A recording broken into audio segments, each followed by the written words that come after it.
Hi everyone! Welcome back to Michael's Musings. I am author Michael A. Jacob, author of Gender Shifter, social sci-fi, with a little bit of romance, and a touch of gore. And we are continuing our discussion of my Core of Confliction series. Well, book one is Core Confliction, but the Core series, what have you. And yeah. And I know last time I showed you all four books. Well, book 1 through 3, I know I can't remember, is actually all in one as well. It's called Threads of Conceit. But it's actually books 1 through 3 of the Core series. So you can also get it like this. So, the Core series. My hot mess space drama. Where every character has bad judgment, messy love lives, and the whole lot. And of course the series asks, first of all, what were they thinking? And yeah, how are they going to get out of this mess now? Because they're always in a mess. And this is the next to the last one. Yeah, there's only this one and one more after it. And then, yeah, we'll be done with this one. And then we can hop into another series that I write. So of course, you know, as usual, these videos are short, sweet, to the point. Like I said, book 1 has like 26 chapters, so we're not hitting all those. Not gonna get us all bogged down with that much detail. So let's get to it. Today we are going to talk about a character who's still a child in book 1, but throughout the series, he grows up, and that is Trinon.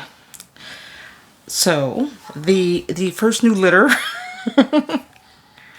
furballs that Jaren and Modus produce has 5 little bundles of furry joy. 2 of them are energy users, like Jaren. The other 3 are man beasts. You have Una and Und. They're kind of sort of twins. Even though they're all the same litter, they look more like, like twins. And then there's Trinon. He's kind of an outlier. He's a little different. He's, how to say it? He's a little feisty, a little disobedient. He's kind of a handful right out of the gate. It's like he's that child. But he's also a very fast learner. So, I mean, maybe too fast? He ends up in all kinds of harrowing situations that requires his older siblings to rescue him. Sometimes even his father has to step in and get him out of whatever mess he's gotten himself into. And mind you, he's still little in book 1. So this is kind of a sneak peek, as I said, of how he turns into the badass over the course of the series. Could you see each Lassian, all the different clans, you have the energy users, the warriors, the man beasts, they keep their combat knowledge to themselves. They don't share. They don't cross train. They don't do any of those things. And so it's very isolated, and that's why whenever there's any kind of battle, they kind of the man beasts are kind of like the front line.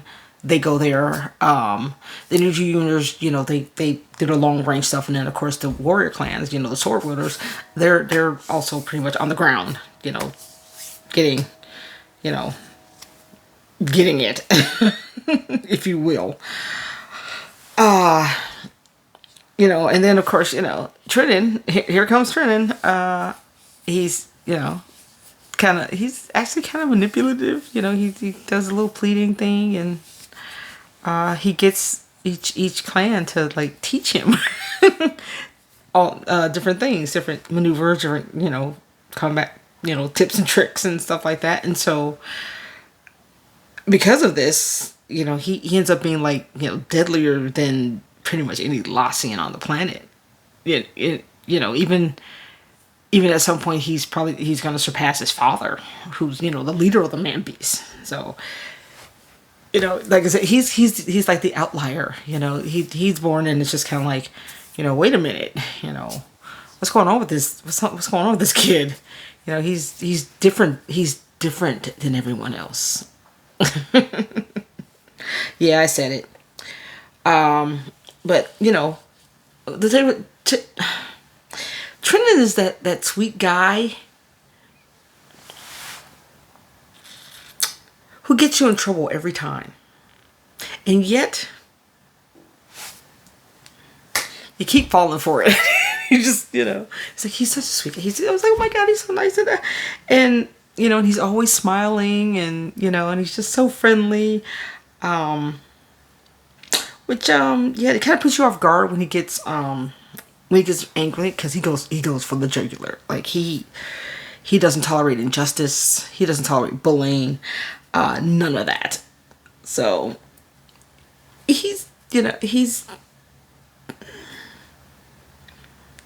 what's the word I'm trying to say here? I don't know. But he's very dear to everyone. Like, everyone, like, surrounds themselves with him. It just, like I said, he'll win your heart. Like he did mine. So definitely look forward to seeing, like, the gentle, the different sides to this, like, gentle giant of a man beast. Because, I mean, in his adult form, he's about 6'8". So, he's not exactly, small. But yeah, that's Trinon. And yeah, that's all I got for that one. You have, of course, read the book. Yeah, and books 1 through 3. Yeah, you really get. I put enough of Trinon there where it's like, oh, okay, yeah, I really like him. He needs to stay through the whole series, and he does. Yeah, it's not a spoiler alert. No, I'm not getting rid of Trinon. He stays. He is there. So yeah. That's it. If you like my short and sweet, little videos, you like debates as well, please, hit the like button. If you want to see more of these, because there's more, there's actually the 14 videos for Curve of Humanity. Those are already up and they're available for you to watch. You can subscribe. Again, I love, discussions and honest feedback. So feel free to make comments, ask questions, engage. I only ask that you be respectful and don't spam, because that's not nice. My channel, of course, it's not monetized. So if you ever want to throw me some change and contribute to my anime and chai latte habit, that'd be much appreciated. Want to see more of my works? See what all I got? You can go to my website. The link is below in the description. It is www.majacobauthor.com. And if you actually want to buy my books direct, ebook or print, you can go to michaelajacob.com and get them there. And they're, they're actually cheaper than other places, because it's straight from me. Let's see. I think that's all I got. Yeah. So, I will see you at the next video, which will be the last video. And it'll be another kind of like little sneak peek thingy. And I will see you there. Until the next time, may the universe grant all that you desire. Mwah.